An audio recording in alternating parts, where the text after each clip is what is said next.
do it. How are we, mate? Are we good? Yeah, very well, mate. Yourself? Good. I'm very well, mate. I'm very well, thank you. Good, good. So first things first, what are we brewing? We've got Builder's Tea, proper, Yorkshire, 1 sugar, dash of milk. Nice. A dash of milk? Yeah, you know this. Can we see? Oh, I don't even know where the camera is. There. Oh, yeah, I can see the colour there. Nice, nice. And, awesome. And a black coffee. Oh, two. Oh, we're double brewing. Lovely, mate. Love that. A work correctly. Absolutely. So how was the week? How was the week away? They're like a little working holiday, really. You think, I'm gonna go. This is the second one, obviously we've done. We went last year on a canal boat, up North Yorkshire sort of thing, and great experience. But it's like you're grafting. You're out of the boat. You're doing the locks. You're on the boat. Yeah. And a canal boat, I'd say, was a lot harder to navigate than this time was around on a river cruiser down the Norfolk Broads, which obviously is a bigger boat anyway. But that was a lot easier. You have a proper steering wheel and forwards and backwards. Whereas on the canal boat, you have a forward and backwards, but you've got a sort of like a paddle that you just manoeuvre. So yeah, this one wasn't as much as a working holiday, but you're up all day sailing around. Yeah. But it was really nice. They are nice to do. You know, that it's a good experience, and the weather was absolutely fantastic. Yeah, I mean, it was great. The weather was good up here, so I'm assuming further south you go, the weather seems to get a bit hotter. Yeah, it was. It was like being sort of like in your Spain sort of thing. It was really nice. We had a bit of rain on Thursday, but that was it. Then it picked up at 2:00. And that was it. So no, it was good. Good. Lots of eating and out and watching, McCall, but. Yeah, mate, you know, you need that break, mate. We say a break, mate. If you've been up grafting on the boat, then it's not a full relax. But so what? Just to give the audience a bit of an insight, then, mate. So what sort of field of work are you sort of doing at the minute? Then it's like construction based. Yeah. So obviously, you know yourself. I am an electrician by trade. Yeah. Best thing in the world. Loved it. But I don't know whether I fell out of love with it a bit, but I just became in that sort of like, not a rut, but something where I thought, I'm just doing the same stuff day in, day out. And there is variation, and you know, there is with your job, there's variation, and you can go down different avenues and that. But I got to the point where my dad's, that's really bad, actually. My dad's like, it's 60, say. I don't think it's 60 No worries, Paul, it's all good. Yeah. And you know, he had his construction company and whatnot, and he's sort of slowed down. He bought a bar in Spain a good few years ago now, did a bit of that, and he just slowed down completely. And I was just like, do you know, he gave me not an ultimatum, but he said, look, I'm folding, I'm not bothered, I'm old enough now, I'm gonna he's a senior construction project manager and consultant sort of thing. He's spent a lot of time in the game, and he's very good, and he's very well known sort of thing.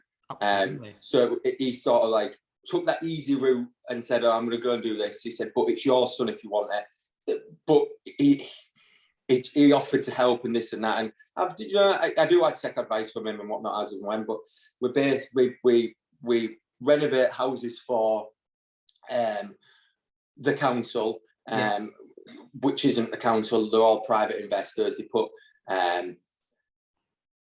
immigrants in them, which are sort of like coming in and seeking refuge, and they put your homeless people in them and things like that. So you are doing good. Do you know, there is a good aspect to it. We've got a client in Sheffield who do student lets, but they're not like your average student let sort of thing. You're going into these student houses and you think, shit, these are better than my house. Is this? Do you know what I mean? So are we sort of, sorry to mate, are we sort of saying here like we're sort of fitting them out, then we're doing them up, taking full charge of the properties?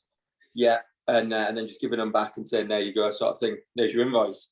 And that's it. But we literally, some of them are light coat paint, some of them are back to brick. We've got one at the minute which is in about 5,000 pieces. You know, there's steel work going in. The walls are stripped back to brick and whatnot, which is good, little extensions here and there. But it's good that I've managed to surround myself with a team of good blokes. So my life is really, I say easy, it's not, it's incredibly. I'm not, you know yourself, I don't get stressed. But I've figured that I now do get stressed. You are one of the most relaxed people that I've ever met. And I think like what we will go into shortly is I think why it has been of a benefit, like I think we've spoke about this before, like, who you surround yourself with is a big factor. Yeah. Big factor. And if you've got a good team around you that, you like, you trust, and you all work together, you're going to see success. Yeah, absolutely. And obviously with me going away this week, I didn't tell any of them I was going on holiday. Yeah. I didn't say a thing to anybody. I managed to go away. It ran smoothly. Obviously, you do work. I get phone calls at 8 o'clock in the morning off them, and I'm getting phone calls at 6 o'clock in the evening. Yeah. But that's just part and parcel of it. You can't run a business and expect, right, I'm going on holiday, that's it, I'm closing my iPad and my laptop and whatever. I'm not speaking to them because it'll all crumble. Do you know? You can't, mate. And I think there's something to be said for like just keeping things ticking as well. Like, we know you're going to have to be, when you want to sort of excel in some sort of field, you need to be in balance one way or the other. And I think running a business, like we talk a lot about trying to have that balance, but there's going to be a slight imbalance when you've got something on, on your plate. Yeah, of course. Yeah. So, and it ran really well. They don't know when I was expected on site. Obviously, there's quite a few sites all over. We've got Hartlepool, Sheffield, Birmingham. I'm not going to Cork. Do you know what I mean? That's a one-off for that. Yeah. Sort of thing. So like, there was jobs everywhere. So no one knows when I was going to turn up. But I didn't turn up. But they still thought I could turn up. So they didn't. And you know yourself, when I used to work for the man, and so did you. You try your luck. Of course you do. Yeah, you do. With that unknown, that if do you they know knew what, I was aware. And it's testament to them guys there, that they've obviously they've continued to put the graft in there, and it's come through. Just how does you are currently how old now, mate? 27 as of Monday, just gone. 27 as of Monday, of course. Yeah. So how does a sort of 27-year-old find it being sort of in the construction industry, running a business? Like, do you find you come across any obstacles of maybe due to your age? Do you feel like people maybe treat you differently? Like we do a lot of work for the ranges and like the shop, and we've started just to get to B&Q. We've just got another contract with B&Q at the moment. So you find with our clients, the guys in Sheffield, the student-less, they're okay because they're quite young. They're only 38, 41, that the partnership. But then when you get into like the range sort of thing, I don't say a problem, but the range sort of thing's all right. But like with B&Q, I had a site foreman who, obviously with me being only 27, he was maybe 50s. Yeah. And you do get spoke to a bit differently. Yeah. As opposed to if I was maybe 38, 40. Do you know what I mean? And there is a hell of a lot I don't know.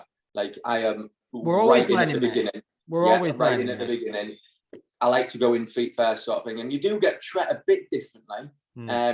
But it's never to the extent where you think, do you know? Yeah. It's always like the thing is as well is, I guess like we've all got to start somewhere, and I think age it is just strictly a number, isn't it? Like it's if you're good at your job and everything else, I think it's fine. But I was just curious because previously I also experienced a little bit of sort like when I was doing some construction a few years ago, and I sort of went into that site management position, and like running a team, I often found like going into some meetings, you'd be looking around and you're thinking, some big boys in here, and they're all probably in the 40s. They've been in the game for 20 odd years, and then you're fresh out the gate with your new boots on.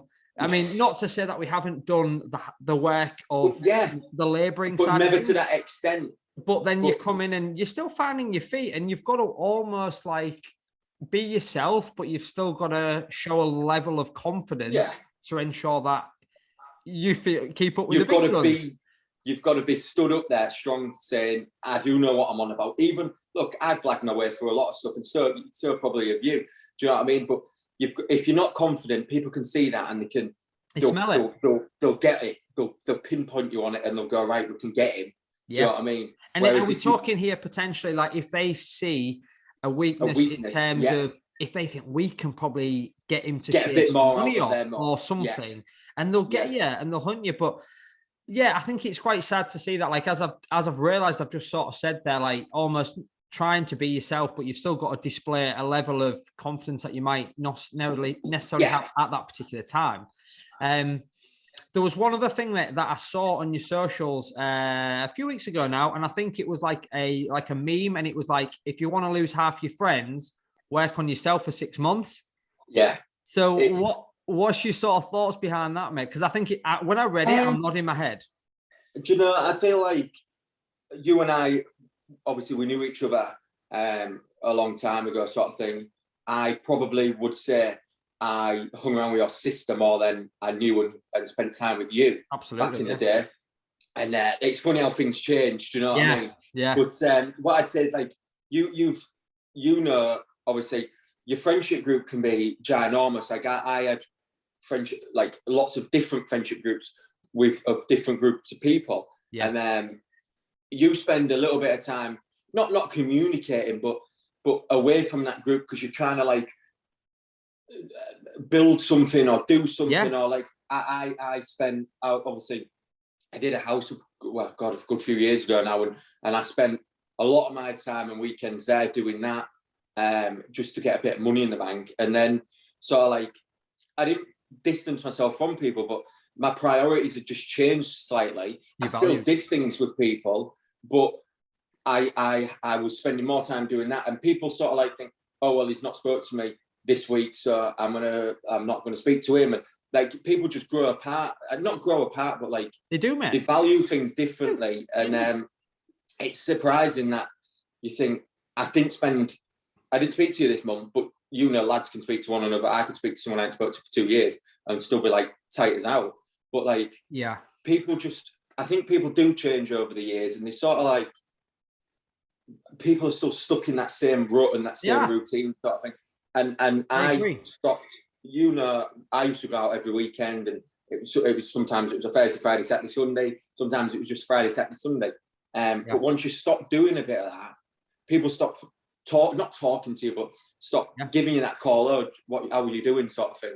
I think it's really interesting, because I feel like what you've said there is because you're moving forward with your life, and there might necessarily be people in your life at that time that aren't moving in the same direction, and they're not necessarily pulling you back, but they're just hanging around, mate. They're just hanging around, but they're not different levels. And they're there might even be in some people an element of jealousy, which is unfortunate for those people, because when you're working hard and improving yourself and your business, I think it's important to show gratitude towards, you know, you're doing really, really well. And I think, but people do change. And I'm with you on that 100%. Like, I think now it's about quality friends rather than quantity. Like, I would know every man and his dog. And like you say, I'd have friends right across the board. And I'm talking right across the board. And then now, I'll be honest, mate, one hand, maybe two hands, with quality friends who I know I can genuinely trust, ring up whenever I need, rely on, whenever I feel like we need a chat. And I think Harry's a prime example of, obviously, big shout out Harry if you do ever listen to this. But like, if you don't speak to somebody for an extended period of time, like, it's going to happen. Like, you can go months, you can go years, but like, you can still pick up, you know. Yeah, of course you can. Yeah, and I think it is very interesting. I find it very fascinating how like things move, and like how some people just genuinely don't. And if you ever dip your toe back into that period of your life, if you ever went back into time, but like in the present, you would be like, them people may still be doing them same things. And you and I know we've had discussions about, not about, we haven't spoke about people, but you see people and they still are doing the same things that we was doing 4, 5, 6 years ago. Because and that's fine if that's what they enjoy doing, but like, I enjoyed doing it at the time. It was great. Do you know what I mean? But like, as you progress through your life, I rarely drink now. You know, I obviously did it last week. I had a couple of beers, sort of thing, every day. But like you know yourself, I can't remember the last time I went out and had a beer. Couple of months, 6 weeks. Do you know what I mean? It would have been when I did the boxing, mate. I'd have said it probably was, yeah. But I think it is interesting. But like, value, I used to honestly, genuinely, almost like not beat myself up, but I'd get worked up with myself, because I'd be like, why do I not like doing these things anymore? Why do I not like going out to the pub? And it's because my values have changed. My life's like, I'm moving in a different direction, which is fine. And like, it's not to say that I'll never ever go out again and things like that. But like, it's just not something that the minute that I want to be happening in my life, you know, and that's fine. It's fine for that. I value my time. Yes. So you can't put a price on it. No, like because of how busy you are. If I get up at 7:30, like I do on a weekend, 7:30, 8 o'clock in the morning, probably no later, probably no earlier than 7. I get up at that time, you've still done a full day. You have. know? Whereas if I have 5 pints on a night, I wake up at 8:30 in the morning, I think, I'm rough. Yeah. Do you know what I mean? Like, because and you've got stuff to do, mate. You've got a business. I mean, look, we talk about having days off and things, and I think it's important to try and have one given day off. Yeah. But like, your mind's still ticking, mate. You've still got numbers in your head. You've still got clients in your head. You've still got all this, and if you're like a little bit fluffy from the night before, like your brain's not functioning to the performance. You're all hazy and stuff like that. And like I if I don't write stuff down, I'm one of these people. If it's not wrote down, it's gone. It's not in here. I found that out, buddy, from being your coach. Yeah, it's got to. You send me a voice note, even if I've listened to it. Yeah, I have to. You know yourself. I have to write it in the message and just send it back to you, so it's there wrote down. Because if it's not wrote down, post-it notes. Yeah, my car is full of post-it notes. I've got post-it notes on the side over there, what I've wrote this morning. So I remember what I've got to do today and what I've got to do tomorrow. What do you do when the task is complete? Do you tick the post-it note or do you screw I just cross it out. And then get rid. So on like a post-it note, I'll have like 6 items, because that's probably all you can fit on a post-it note about that big. Yeah. And then they're all for that day. And once they're done, they're crossed off, pulled off, chucked away. In the car sort of thing, I've got some that I've got to remember, like for the next time I go down to Birmingham, I've got to go get some bits and bobs from one of the houses we've done. But I know that it's there in the car, so it's in the forefront of my mind. So when I'm driving, I can see it on the passenger dashboard and go, right, I'm 2 minutes away from that property. I can go and get that. Do you know what I mean? Have you ever tried any other things other than, have you tried like a to-do list, or is the post-it for you? Post-it note's best for me, because a to-do list, when it's in your diary, like it's nuts. I've got mine sat here right next to me. You want to see? If I write stuff to do in here, it just becomes a mess. Look at some of these pages. Yeah, you'll see. Look at that. Look at the state of that. Do you know what I mean? And it's gone. It's lost in the mess of what that is. It's interesting because you can't relate to it when you look back to it. Like, I said this to my mum. You look in my mum's diary and there's stuff in all different directions, and then she'll be looking. She's scrolling through it and she's putting her glasses on and she's like staring in. I'm going, you don't know what that is, do you? And she's like, nah. But like in her head, at the time, you understand what that is, don't you? I get what it is. Yeah, you do. You think, I'm going to write it that way because then I'll understand. And I've highlighted. I highlight a lot of stuff and I box it off and I do little arrows off so I know what it's for and what I should do. And like send invoices, pay people, blah, blah, blah, blah. Because you know yourself, you forget. You do forget. You can't remember everything. You can't. No chance. I tried the voice note thing on your phone. Yeah. Set me a reminder and stuff like that. But that never happens because I think, I'll listen to my reminders while I'm driving home from wherever. Yeah. But then someone's ringing me. Like I've shown you, but my average phone time a day is all but 6.5 hours. Yeah. Screen time. Which is frightening. But screen time, and that's almost without like personal use of potentially social media as well. Yeah, I'd say maybe half an hour, 45 minutes of that is probably personal use. But the rest of it is emails, on the actual telephone, replying to messages via WhatsApp or whatever. So it's a lot of time. A lot of screen. If we almost, I feel like it's quite important, mate, for us to sort of roll into a little bit about actually when we first did link up properly. Because I think the first real time was when I messaged you when I was on the flight to Australia saying, are you still in Melbourne? And you were like, yeah. And I was like, my hostel's not letting me check in for another 6 hours. You said, I'll pick you up. Yeah. So let's hook up and let's do some bits. Almost got into Melbourne from South Africa. You picked me up. It was Australia Day, one of the biggest days in Oz in the year. Yeah. We went back to yours. I was jet lagged out of my head. You was knackered, I remember, yeah. we fed me some porridge. I went to bed. Then I maybe had 2 hours sleep, woke up, and then it was almost just like go time. We went down to St Kilda. St Kilda, that was the one. Took a big esky full of beers and the rest. Got some kangaroo kebabs, didn't we? Yeah, we did. Yeah, I think I thought Eve. It's on one of my profile pictures. That Eve actually brought up and she went, "Oh my god, the other day." For those who don't know, Eve's my partner. She Shout out, Eve. She's actually at the gym now. Yes. She said, "Oh, make sure you tell him I'm going to the gym." Love said, that. I will do. Getting after it on a Saturday. Go on. And she went. She was just flicking through my profile pictures because I hadn't changed mine since 2017, I think it was. No need to. I'm not. Yeah. So I don't really do social media no more. It's not.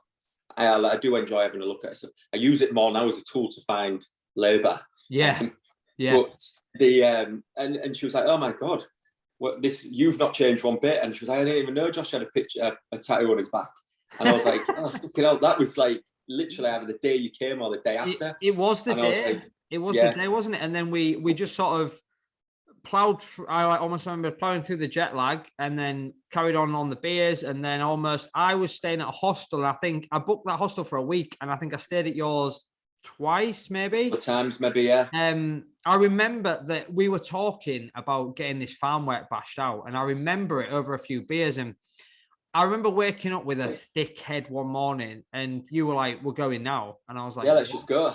And I remember you collecting me in the Nissan Pulsar with, and I had my little backpack, and we had a couple of jerry cans, we had a tent with no pillows, we had a sleeping bag between us. One sleeping bag, yeah. And I remember, and we just sat on the sat nav and we put Cairns, and it said like 3 days, and we were like, "It's going to be a long haul." And then we set off, and I remember the first bit was all plain sailing. Like, I'm bearing in mind, I just landed, I'd never really driven or anything. I'm there behind the wheel. And then as we started to get out of Melbourne, out of Victoria, and we came up through the middle, we started to get into like the bush and the red dusty roads and the 45-degree heat. And there's like 2 lads from Yorkshire with minimal equipment. When you look back on it, it was absolutely ridiculous. I mean, ridiculous. Absolutely. It was absolutely. Thankfully, I've not seen Wolf Creek by then. Yeah, exactly. But like the whole, do you know what though? It was something where you look back and you think, what an experience. You know, it was unbelievable. You won't ever get. I mean, we could have. You could take an easy road. Like we could have gone up the coast, up the dual carriageways, motorways, whatever, and that'd have been easy as out. But we chose to go straight up the middle.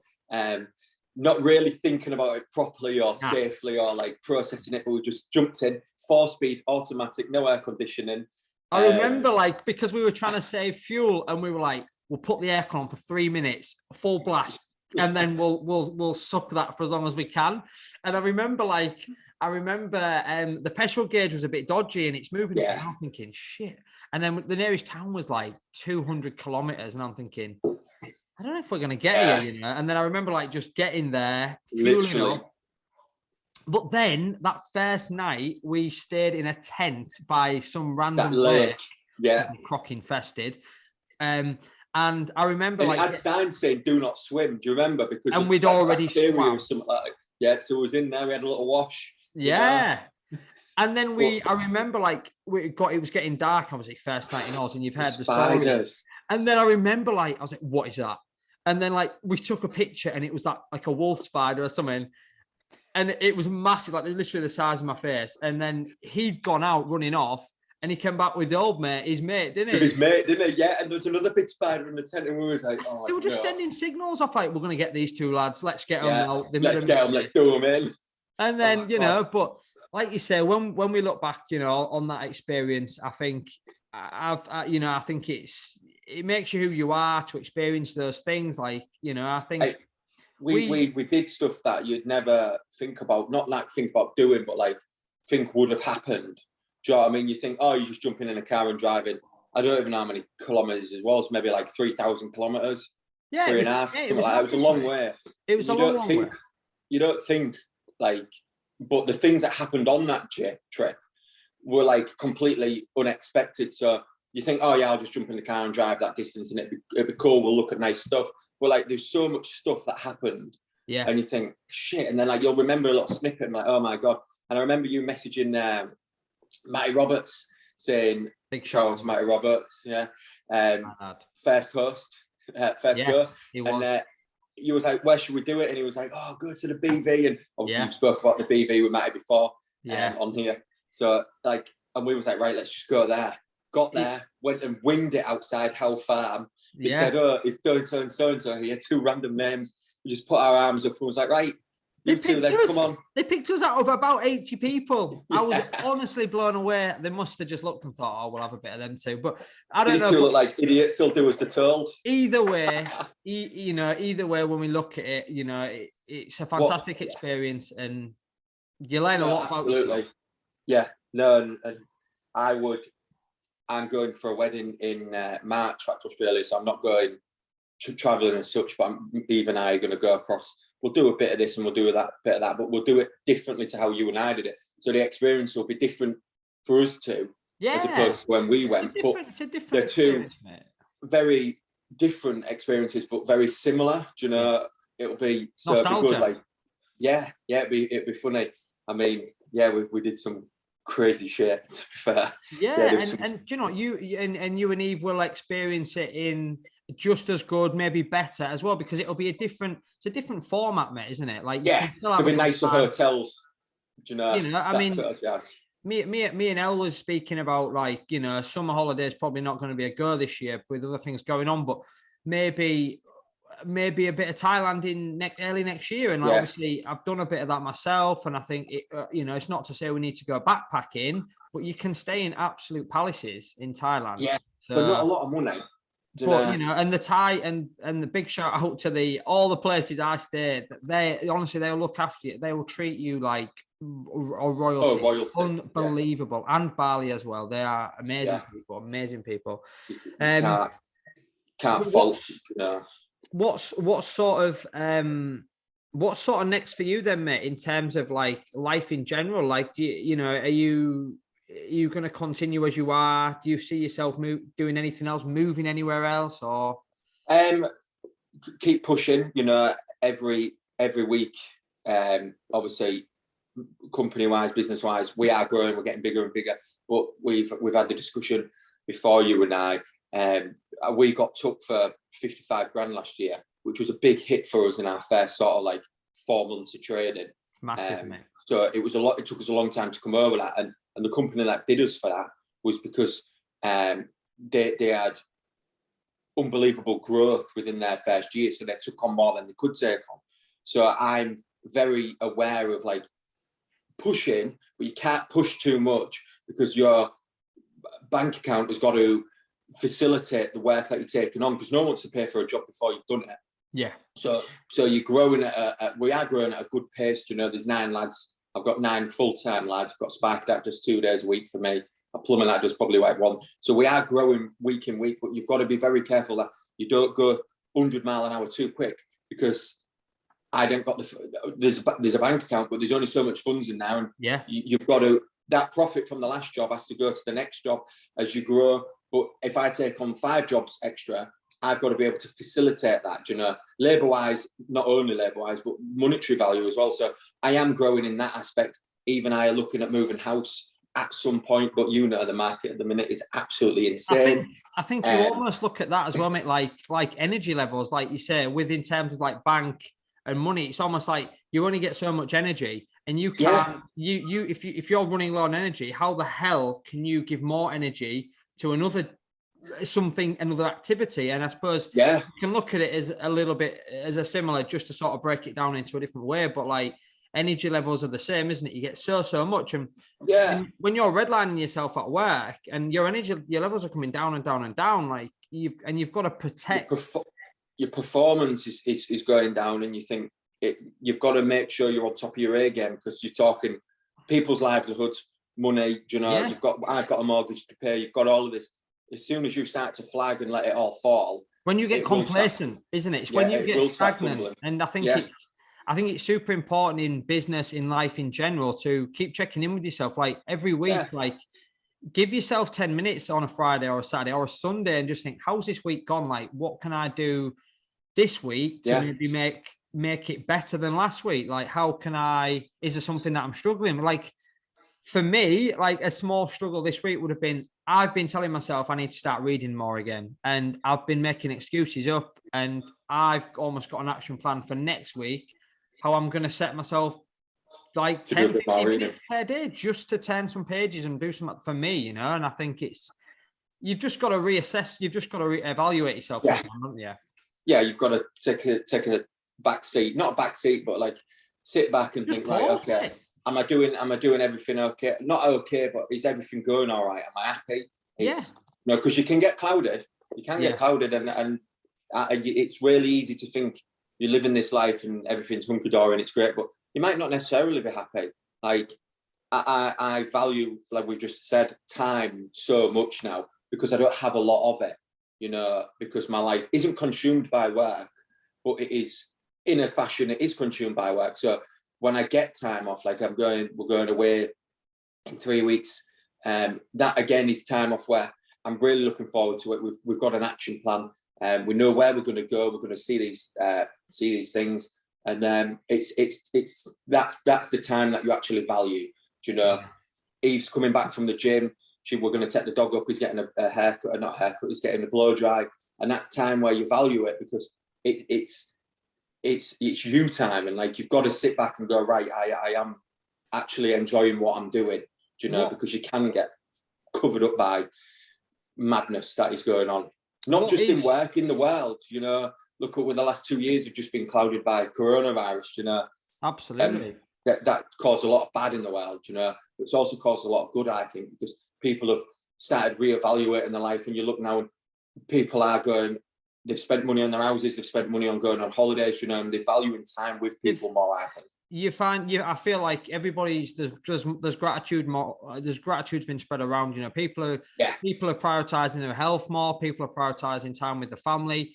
People are just genuinely checking in with themselves more because we had everything taken away from us. And like even now, like going to bloody Tesco or anywhere, you're gonna take these stuff for granted, you know. But it's nuts, isn't it? And not having like, to put a mask on, you know. Exactly, and I guess like I suppose what do you deem, what is happiness to you, mate? What do you think? Oh God, that's a tough one. That what is happiness? People may think that this is a really shallow sort of like outlook and whatnot, but I'm very money driven. Like I get a lot of happiness and joy from success, and not only in my own success, but in other people's. Like you know yourself, I've said to you, I'm incredibly proud of where you've come from and where you are now, not just in business wise, but in health wise. Look, you know, before and obviously the two flip sides of where you've been, and I've said to you before, no, you're fucking doing really well. And you know, I get happiness from seeing other people's success, but I also get a lot of, and like I'll come home and I'll go, right, dude, to Reeve, sorry, I call it dude, which is fucking weird, but you know. All good, mate. And I say, we've had a good day today. The lads have done this. We're nailing this, and like that gives me happiness. And I think when I see people and myself succeeding, that is to me good. Obviously, going out, just taking the dog on the park, you know, that's happiness, you know, for myself. People get happy doing other things, and like that for me is good, you know. And I think everybody's got their own definition of happiness, mate, isn't it? And I think everybody can sort of show that in different ways. And I think, but no, I appreciate your sort of thoughts there, mate. And I completely agree with you in some aspects of that, where it's just nice to see the quantity. You know, we talk about quantity friends. It's nice to see the quantity circle of friends doing well. Yeah. And I think, you know, driven by money is driven by whatever you drive is for you, mate, isn't it? And like that's the most important thing. And if you're happy, I think happiness is a big topic, mate. And I think like, you know, I see happiness as what brings me fulfillment. So like what fulfills me the most is like things like going for a coffee, walking the dog, like just chilling out, obviously seeing people do well. And like fulfillment is different for everybody, but as long as there's some fulfillment in everybody's life, I think then, you know, it's good. You need to be excited for these things to really. Yeah, of course you do. Like fulfillment, I feel. I'll come home from a week away, not a week away, but if I've been on holiday or whatever, and like I know I've got a busy week, and I know Eve she's really busy at the minute. She's doing really well. And when you see people, she goes, "Oh, I've got a busy week this week." And I say, "Yeah, but if you wasn't busy, you'd be like, oh fuck, how am I going to do this? How am I going to do that?" And you think that's good, because she goes, "Oh, I've got a busy week this week. I'm flat out, and then I've got the weekend off, and we can do this, and it's good." Do you know? But she enjoys what she does. I enjoy what I do. You enjoy what you do. So to be fair, work for me isn't necessarily work. Like my time now is I've managed to we had this conversation. I do manage my time really well now. Yeah. I spend time at home. I spend time on site, and she can go, "I need you at home for this," or "I need you at home for that," and I can be there. Do you know? And that to me is happiness, because I'm helping Eve out. I'm helping whoever. I could come to the gym with you at any time, really. Absolutely. You know, and having that freedom. I think. Do you know what? Yeah, having the freedom brings me happiness. Do you know? Yeah. Like being able to do what I want. Do you know? Right. I don't have to go and do that 9 till 5.